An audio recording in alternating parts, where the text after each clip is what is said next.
자, 문제는 이제 우리 현안이 우리 동네 가까운 일부터 해결을 해야죠.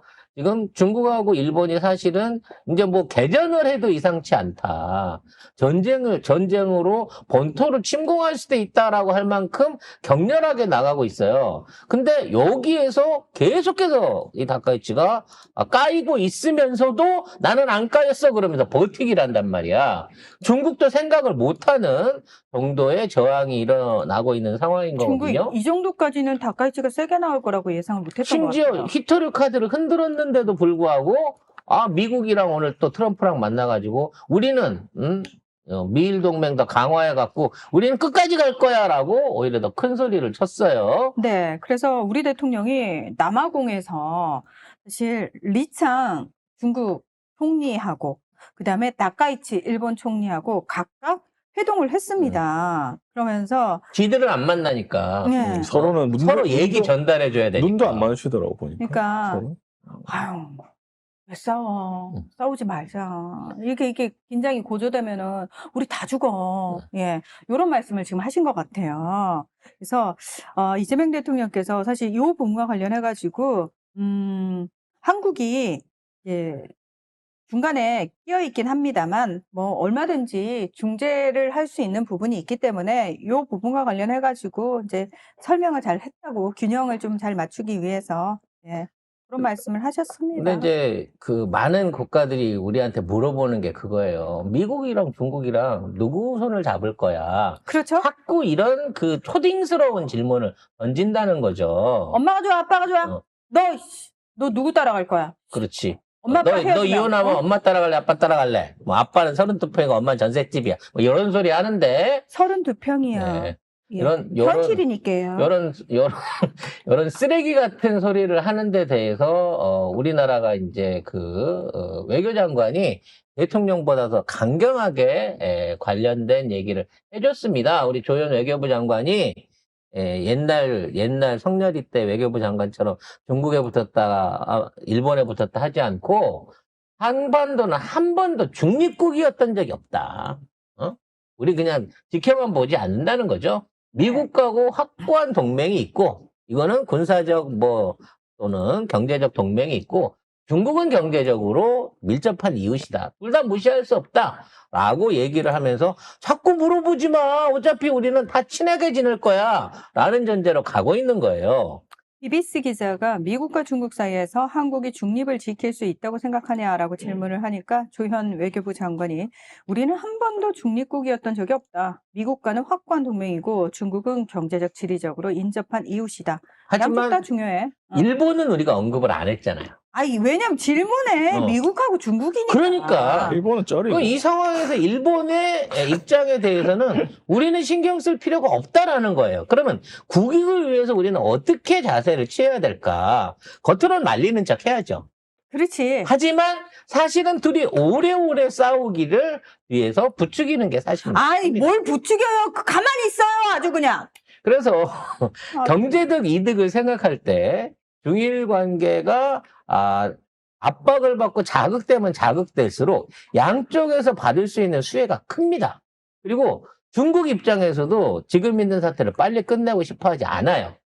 왜냐하면 지금 중국도 경제적인 문제가 있고 미국하고 협상 문제가 있고 이러기 때문에 내년 4월에 트럼프를 만나가지고 극적인 어떤 격리를 끝낼 때까지는 국내외에 있는 불안 이슈나 불만들을 사실은 이걸로 다 잠재울 수 있는 진짜 시진핑 입장에서 이게 꽃놀이패란 말이야. 그래서 막 군함도 보내고 항공모함도 보내고 막 이 모든 걸 하는데 일본이 아무 짓을 못하고 있잖아. 중국은 이걸 갖다 뉴스에 계속 만들어갖고 띄우면서 우리가 지금 일본을 이렇게 혼내고 있다라고 가고 있다는 거야. 너무 웃긴 게 전 세계 분위기예요.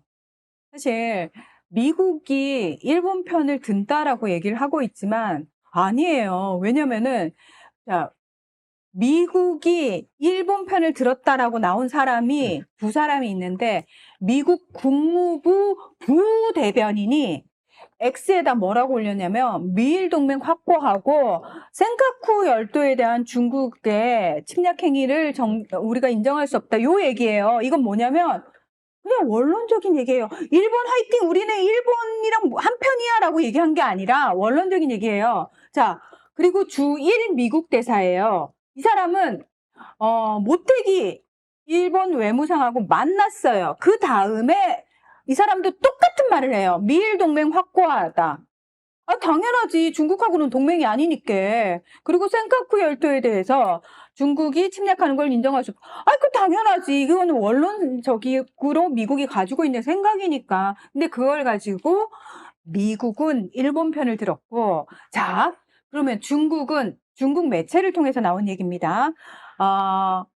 다루바 러시아 외무부 대변인이 그 얘기를 해요. 일본이 역사적으로 엄청 잘못했잖아. 근데 그거 왜 반성 안 해? 일본은 굉장히 나빠라고 얘기를 했고, 그다음에 북한이 유엔 총회에서 김성 그 대사 명의로 공식 성명을 냈어요. 일본이 역사적 잘못을 사과하지 않는 부분과 그리고 일본의 이 궁극주의적인 이런 행태는 계속 문제가 되고 이 주변국들을 힘들게 한다라는 얘기를 한 거예요. 그러니까 이거는 중국이 이봐라 우리도 편 있다라고 내세우는 거예요. 일본은 이봐라 우리도 미국이 우리 편 들었다. 중국은 러시아하고 봤지? 러시아하고 북한이 우리 편이야. 이러니까 우리나라 기레기들이 어떤 분위기냐면 큰일 났어요, 여러분. 중일 갈등이 지금 이 주변국 갈등으로까지 확대되고 있어요. 자, 여기서 우리나라 어떡할 거예요? 이재명 정부 외교 시험대에 올랐다부터 시작해가지고 난리 부르스를 추는 거야. 근데 우리 입장에서는 지금 꽃놀이 패라니까 우리는 양쪽에서 다 걷어먹을 것만 있지 우리가 손실 볼 게 없어요. 지금 중국은 육큐 제도, 그러니까 우리가 말하는 오키나와를 독립국가로 선언시키겠다, 독립국을 만드는데 지원하겠다라고 하고 있어요. 물론 독립국이라고 말은 하지만 결과적으로 따져놓고 보면 중국이랑 친하게 지내는 일종의 위성국가를 만들려고 하는 거야. 그게 독립국가로 인정을 받는 순간 대만 문제, 그 안에 센카쿠 열도 문제 다 없어져 이제 한 방에. 그러니까 우리 기레기들이 자꾸 이 싸움에 우리 정부를 끼워 넣으려고 하고 있거든요. 그러면 또 그런 댓글 밑에 일본 놈들 나쁜 놈들 또는 중국 놈들 나쁜 놈들 이런 식으로 우리가 댓글을 했는데 그럴 필요가 없다니까요. 물론 네. 만일 육큐 제도를 진짜로 중국용으로 넘겨버리게 되면, 왜냐면 그게 국제법상으로도 가능한 게 뭐냐면 일본 전범국이라서 오키나와 자체를 71년도까지 미국령으로 해갖고 미국한테 사실상의 자치권과 운영권을 다 줬던 거예요. 이게 71년도에 일본에 반환이 됐는데 그게 일본으로 반환됐다는 얘기는 이게 실질적으로 독립국가였다는 얘기랑 마찬가지거든요. 일본 본토가 아니었다는 거야. 그렇죠. 본토 아니었죠. 그래서 71년 이후에 일본령에 편입이 된 거는, 그거는 미국이 이쪽 오키나와 주민들의 의견을 묻지 않고 일방적으로 한 거기 때문에 지금이라도 독립 의사를 보인다고 하면 중국은 돕겠다는 거야. 일본군이 가만히 있겠어? 쳐들어와갖고 수복한다고 도로 뺏으려고 하겠지. 그때 손대지만 왜 독립하려는 사람들을 못 살게 굴어? 그러면서 자기들이 막아주겠다는 겁니다.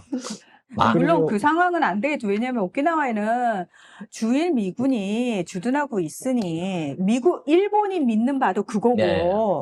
그리고 기자들이 그런 질문을 했나 봐요. 이재명 대통령한테. 꼭 그런 거 질문을 합니다. 그러면 이재명 대통령이 어떻게 얘기하느냐.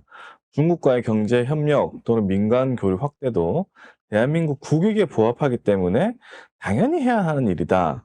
그리고 한미 동맹 발전과 중국과의 경제 협력 활성화가 양립 불가능한 게 아니다. 미중 갈등에 대해서는 한국이 중간에 낀 새우 신세가 될 수도 있다. 하지만 우리가 하기에 따라서 양쪽 입장을 적절히 조정 중재하면서 활동폭을 얼마든지 넓혀갈 수 있다. 그러니까 일본하고 대만은 왜 우리 편 안 드냐? 지금 둘이서만 고립된 그 섬나라 둘이서만 왜 자기네들 편을 안 들어주는 한국이? 라고 하면서 우리한테 불만을 하고 있는데 니들이 했던 짓거리를 생각해봐. 아니 그거를 나는 우리 언론이 더 부추기는 그러니까 게 나는 보세요. 더 짜증이 나는 중국 거지. 기자가 질문할 수 있어요. 일본 기자가 질문할 수 있어요. 근데 저는 우리나라 기자들이라면 우리 대통령을 당신 외교 시험대에 올랐어. 당신 얼마나 잘하는지 우리가 지켜볼 거. 당신 중국 편이야? 미국 편이야? 확실하게 얘기를 해. 그걸 왜 우리나라 기자들이 질문해요? 병신들이야? 병딱들이야? 근데 결론은 이재명 어느- 대통령이 가장 현명하게 대답하는 게 대답을 한 거죠. 아니 그러니까. 냉철하게 보고 국익을 극대화할 거다. 이러면 사실은 기레기들이 말을 안 해. 아니 그러니까 네. 어느 미국 기자가 미국 대통령한테 당신 북한 편이에요? 당신 한국 편이에요? 라고 질문하는 멍청이 미국 기자가 어딨어요. 그리고 사실은 국익으로 할 거라는 걸 계속 얘기하고 있잖아요. 그렇게 우리는 보여주고 있고 이재명 대통령이 여러분 이거 외우세요. 이재명 대표의 외교 철학은 뭐다? 국익 중심의 실용 외교. 딱 이 한마디만 하면 됩니다. 국익 중심의 실용 외교. 그래서 요 사태는요, 미중 간에 내년 4월 달에 이렇게 서로 국빈방문을 교환하기로 했거든요. 이 교환을 통해 가지고 극적인 타협을 보기 전까지는 이 문제 해결 안 됩니다. 미국도 도와줄 생각 없어요. 당연하죠. 지금 큰 거래를 일본 따위하고는 비교도, 왜냐 일본은 이미 삥을 다 뜯었으니까 따로 뜯어낼 일이 없거든요. 이런 상황에서 특별하게 이 부분을 갖고 편을 들어줄 생각이 없습니다. 대만 588조 원 내놓으라고 청구서 보냈어요. 우리나라랑 협상 끝나고 나서. 니네들 반도체 미국에 팔아먹고 있잖아. 니네들 588조 원 투자해. 우리나라보다 2배 많은 돈을 우리한테 못 받은 돈 같아. 아니 그리고 대만에서 받아내려고 던졌어요. 이 시기에. 아니 그리고 트럼프가 내년에 방중하는데 시진핑이 트럼프를 초청했다는 거 아닙니까? 여기서 누구 편을 어떻게 들어? 그럼. 병신인가 진짜. 그래서 에이. 지금 일본은 뭐 다카이치 인기는 뭐 70%로 올라가고 있다고 하지만 시진핑한테도 고맙고 우리한테도 고맙고 지네 자국 국민들만 작살을 내는 외교 정책을 지금 피고 있는 거예요. 정말 잘하고 있다. 진짜 우리 문하나의 선견지명이 나 진짜 이 해안에 존경심을 보내고 싶어. 아 미친년이 됐을 경우. 다카이치가 되기만 하면 저거 분명히 미국한테 대들어갖고 트럼프 멱살 잡을 겁니다. 근데 틀렸어. 시진핑 멱살을 잡았어. 멱살을 잘못 잡아. 네, 트럼프를 잡을 줄 알았는데 트럼프는 은근슬쩍을 하고 아, 시진핑 멱살을 잡았어. 나는 오. 시진핑 멱살을 잡을 줄 몰랐어. 그러니까 더한 년이었어. 우리가 생각한 것보다 더 미친 년이었어. 아니 가만히 있던 시진핑 멱살을 왜 잡냐고. 그래서 우리 입장에서는 이렇게까지 이 생각을 안 했는데 이렇게 재밌는 싸움이 지금 이렇게 된 거란 말이에요. 그러니까 중국이 전에 없이 뭐 독도는 한국땅이라고 했었고 뭐 민간교를 해야 된다 그렇고 일본은 가지마 한국은 가도 괜찮아 지금 이러고 있는 거 아니에요. 우리는 국익 중심으로 돈만 벌면 됩니다. 그럼요. 당연합니다. 예, 제발 우리 국민들만큼의 지성 수준이 상식 수준이 우리나라 기레기들한테도 장착되기를 바라는 건 너무 큰 꿈일까요? 큰 꿈입니다. 네. 예, 죄송합니다. 큰 꿈을 꿨네요. 아예 이번 기회에 일본을 쏙 빼놓은 상태에서 북한까지 집어넣어갖고 어떤 동아시아 전체하고 묶어서 갈 수 있는 아세안 FTA 이 포럼을 아예 만들어가지고 그쪽으로 일본을 빼놓은 상태, 넌 미국이랑 먹고 살아라고 해주고 일본을 빼놓은 상태에서 동아시아 통합경제기구의 설립도 한번 고려를 해봐야 되지 않나라는 생각이 듭니다. 전 진짜 다카이치가 정말 미친년이라고 생각했던 게 뭐냐면은 제가 G20 가기 전에 옷 고르는 데만 몇 시간을 걸렸어요. 내가 얕잡아 보이지 않을 수 있는 옷이 뭘까? 미친년 이걸 SNS에 아니 일단 마네킹의 개판인데 옷을 아무리 고른들 어디가 돋보이냐고 그게. 미친 총리가 이런 걸 SNS에 왜 올리냐고. 지금 옷이 문제가 아니고 내가 만날 정상들과 그 나라와 어떤 현안을 가지고 이야기할 것인가를 고민해도 시원찮을 판에. 김건희가 목걸이 걸지 말라고 명품 목걸이 그라파 하지 말라 그랬는데 아니야 나 이거 하고 나가야 기가 안 주고 이러고 기어이 하고 나간 거랑 뭐가 다르냐고 이 아줌마가. 똑같은 나는 거지. 이런 얘기 나올 때 너무 짜증나는 게 뭐냐면은 이러면 또 여성 정치인은 맨날 옷 관련 뉴스밖에 안 나온단 말이에요. 그렇죠. 박근혜가 우리가- 뭐 옷으로 외교했다. 뭐 그런 기레기들이 기사 특집으로 뭐 나왔었죠. 오방색 외교를 해갖고 아니 남들 다 하얀 옷 입고 있는데 저 혼자 파란 거 입고 가고 그 미친 짓 많이 했었잖아요 그때도. 심지어 그런 거 나오지 않았어요? 박근혜가 입었던 옷 쫙 아, 그러니까 그거 네. 그런 미친 기사들이 미친이시죠. 특집으로 나오기도 미친이십니다. 했죠. 네. 그래도 박근혜는 명동 미용실에서 맞춰 입었는데 이년은 어디서 다 그것도 남의 돈으로 뇌물 받아서 갖고 간 것만 쓰고 있어요. 김건희는 우크라이나 국기 거꾸로 입기도 했죠. 네. 물구나무 섰어야 되는데. 자, 아무튼 뭐 요렇게 국제관계는 정리해 볼 수 있을 것 같습니다. 그래서 이제 벌써부터 우파 애들 그거 하기 시작하더라고. 이재명 왕따 당했다.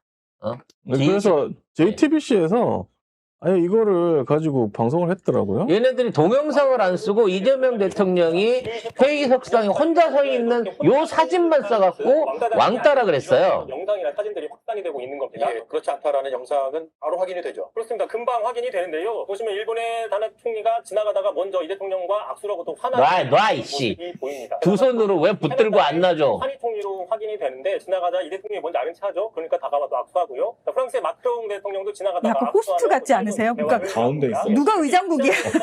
영국의 스타머 총리인데요. 저렇게 먼저 어깨를 툭 치고 등을 치면서 친한 척, 아는 척을 하는 모습도 있어서 예. 자, 결과적으로 보수 일각에서 지금 의도적인 어떤 편집을 가지고 순간의 장면만 가지고 소외됐다, 그리고 외교다라고 퍼뜨리는 게 아니냐. 이거는 뭐 그러니까 지능 이재명 문제죠, 뭐. 대통령은 예. 그 어떤 회의석상에 가더라도 본인이 의장국 호스트 같은 느낌이 드는 거예요. 그러니까 이번에 예. 트리플 크라운 했다는 거 아니야. G20, UN, 그리고 이번까지 트리플 크라운 했다는 거 아니에요. 에이펙. 에이펙까지. 그러니까, 우리 진짜 짧어. 이제 오늘로 한 177일인가 오늘이? 네? 아직 1년도 되지 않은 이재명 대통령이 현재 거두고 있는 성과는 175일이네요. 정말 그동안 우리 정부가 또는 우리 정부가 민간 외교 내지는 국익 외교 세일즈를 나간 이후에 이만큼 큰 게 없었다니까. 이런 나라가 3년만, 5년만 또는 15년만 유지가 됐을 때 대한민국의 위상과 위치가 어딜지 지금 상상이 안 돼요. 제 상상력으로도. 진짜 5년은 짧다. 예, 5년은 너무 짧다. 그거는 예. 4년 6개월 지난 다음에 고민해 보도록 하고요.